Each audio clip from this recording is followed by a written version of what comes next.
Guys, I got a haircut. What do you think? It had like 2 hairdressers in, she's cut off the bottom of it, so it's not as long, but it's healthy and it's, you know, not getting tangled on things in my car anymore. A few other things have changed actually. New hair, you'll notice that the cushions are different, RIP. They're still here, but I just thought like the weather's been really nice and I felt like my room felt quite dark and I just did not like that. I work from home, my environment has a lot to do with it, so changed it up, made it a little bit brighter, got myself a cactus plant. I've named him Fitzgerald. Long live Fitzgerald. Aloha! I figured it was high time that I filmed another Scottish related video because you guys seem to really like them. This video, however, was actually requested by one of you in the comments of one of my other Scottish videos where you asked about Scottish words and phrases that I use. So I thought I would, you know, like check myself for a couple of weeks and note down ones that I find myself using. I don't speak slang a lot, but there are a few that I use on occasion. So without further ado, here are 10 Scottish words and phrases that I find myself using quite a lot, or at least semi-frequently, plus a bonus one at the end because some of you have commented on it and I feel it needs an explanation.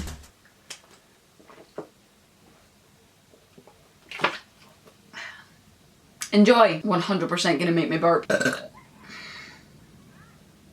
So ladylike. Just want to throw in there that Scottish slang is very, very subjective and it is constantly changing, to be honest. There are some traditional things, but people are constantly coming up with new stuff. We all just talk rubbish and then it latches on. So the ones that I'm going to talk about are ones that I find myself using at least semi-frequently. So they may not be used everywhere, they may not be used anywhere else, they're just specific to where I am from, which is South Lanarkshire, and yeah, you get what I mean. The first phrase I want to mention is Mony a mickle, max a muckle. I know it sounds weird, just hear me out. I decided to incorporate this one because I tend to use that phrase in its translated form more often, but I do say it in its traditional slang context as well. So something I say very often overall. Essentially it means if you look after the pennies, the pounds will look after themselves. So if you look after a small amount of money, it will become a big amount of money. You get the idea. It just sounds so funny and it's relevant and it's true, so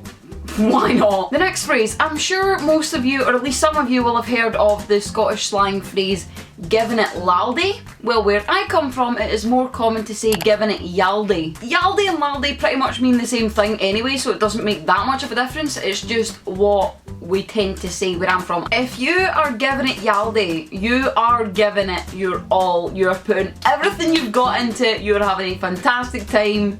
You mean business. Number 3, actually a word rather than a phrase, very obvious to those of you who are Scottish out there, and that is we. We, I think, is quite possibly the most, or at least one of the most used Scottish slang words in Scotland. I am convinced beyond belief. In its literal translation, we means little or like small. So if I had a younger sister or a younger brother, I would say this is my wee brother or my wee sister, aka like my little brother or sister, my younger brother or sister. But then again, I could turn around and say to someone, oh, we're gonna have a wee Chinese tonight, when in actual fact we are not having a wee Chinese. It's going to be a very large, substantial Chinese, but I'll still call it a wee Chinese. It's like when someone says I'm only having a wee glass of wine, who are you trying to convince, my friend? She'll take the bottle. Sometimes it means the literal thing, sometimes it doesn't, sometimes it's just thrown in there for no good reason. It's just, it's wee. It's just a wee wee. My next word is definitely a lot more simple, and that is mocket. Mocket essentially means dirty. So if I've gone for a walk and I've come back, I might say my walking boots are mocket, like they're dirty, they're covered in crap. Sometimes if I haven't gotten round to like dusting my room, I'll come into it and be like, oh, it just feels mocket, like it just feels dirty and so yes, mocket. There you go. Okay, usually I'll only use this word if I'm around my gran or grandpa because they tend to use it quite a lot, and that is blather. Even just saying it makes me smile. I love it. It's just such a fun word. I don't know, it just, blather is definitely one of those good old Scottish slang words that has been around for a long, long time. I definitely think it is more generational, like for older generations to use it, but I do know people my age that use it as well, so. Blather means like talk or chat, like if you're gonna have a wee talk or a wee chat. There's the wee again. No, it's not needed, but it's there. So if I've not seen someone in ages, I could say, oh, we'll go out for lunch and have a wee blether. We again, we'll go out for lunch and have a blether. Or as my gran would say, come on in, we'll have a blether. It essentially means like we'll go out for lunch, we'll have a chat or have a wee catch up. Come on in, we'll have a catch up, that kind of thing. It's just such a nice, it's such an inviting and friendly word, I feel. My next phrase, I'm not exactly 100% sure if it's typically Scottish, but I haven't heard it said in many other places without them knowing that it's Scottish, so I don't know if either they're wrong or I'm wrong. Je ne sais pas. That's from France, I know that one. But this wee phrase is speak of the devil, and speak of the devil is when you're talking about someone to someone else and suddenly the person you're talking about shows up or, you know, like calls you or something like that. So I'll be having a chat with my dad and he'll say, oh, how's James doing? And just as I go to tell him how he's doing, my phone will ring and it'll be James and I'll say, oh, speak of the devil. It doesn't mean that you think the person, like it wouldn't mean in that context that I think James is evil. Clearly I don't. I definitely use that quite a lot. I don't even know when I started saying it or how or why. I just started saying it and it's become so second nature that I didn't realise how much I said it until I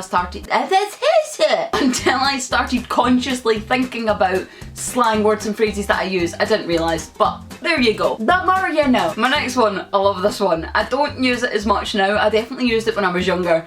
I just think it's really funny, and that is your cats are dead. Now do not panic. It has nothing to do with furry pet creatures being harmed in any way, shape or form. For some reason, somewhere along the line, someone decided that your cats are dead means that someone's trousers are a bit too short. I don't know why. I don't know how that happened.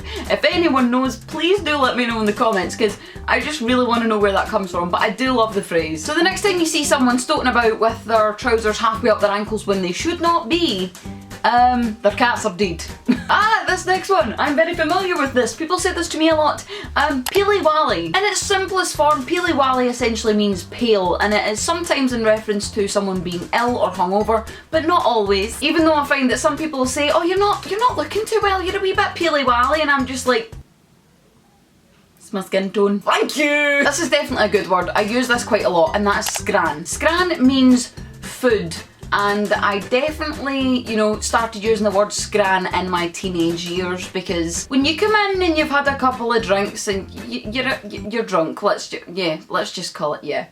You come in gassed and what do you want? You want a wee scran. You want some food. You want to just right into something. You want the leftovers of that wee Chinese that I just mentioned earlier. So scran can be in reference to actual food, like food can be called scran. You can also use the phrase scranning, which means like eating, like someone's scranning away, they're eating away. Don't know why this means food. Does this mean food? Like if I was to do this and not say anything, would you know that I'm meaning like eating?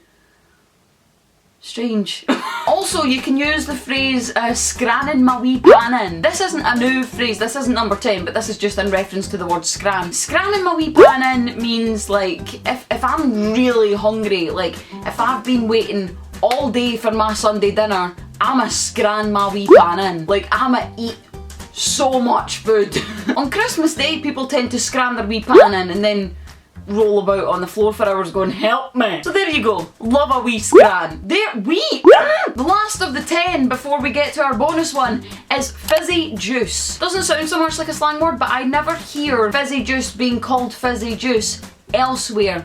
So I'm claiming it's a Scottish slang thing, okay? We're all just gonna live with it. Fizzy juice is essentially what Americans call soda. Personally, I don't drink fizzy juice, but I know a lot of people that do, so I still find myself using the term anyway. You're in the supermarket, you're looking down the list of things you need, I'll turn to my dad and be like, do we need any fizzy juice? AKA, do we need any Diet Coke? So there are 10 phrases and words that I find myself using quite a lot. My last one is a bonus one. As I said, one of you pointed it out from my earlier videos and asked what it meant, so I said that I would give full clarification in a video so other people would know. And that phrase is sling your hook. I believe it was in my Things You Didn't Know About Scotland video, which by the way, if you haven't seen, link below or on my channel. But in that video I said, I think I was talking about the recipe book that haggis apparently came from was from Lancashire, and I said, well, Lancashire can sling its hook, quite frankly. And people were like, the F does that mean? So sling your hook essentially means away you go. Off you... an airless warder. Away you go. Fudge off. So yeah, there you go. If someone's like annoying you and you don't want to use, you know, fudge off, you can just say sling a hook. It's freaking warm in here. It's really sunny outside and it's like just, this room is just holding all the heat. But I'ma go. I want to go out in the sunshine for a wee bit. We again for no...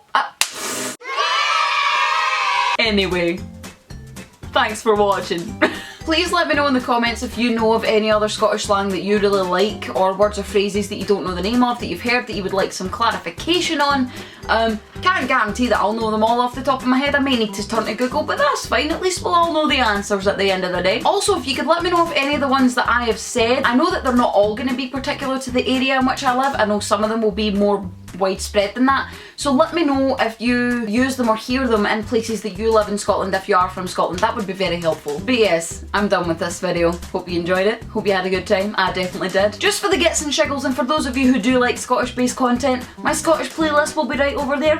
And down there will be my mental health awareness and suicide prevention fundraiser series. If you haven't donated yet, the link is in the top line of the description in this video, and all the rest of my videos for the next year up until the 24th of February. So you have plenty time. 50p away a month. There you go. But as always, links to these social medias will be in the description. Much love you guys, and I shall see you all very soon. Bye!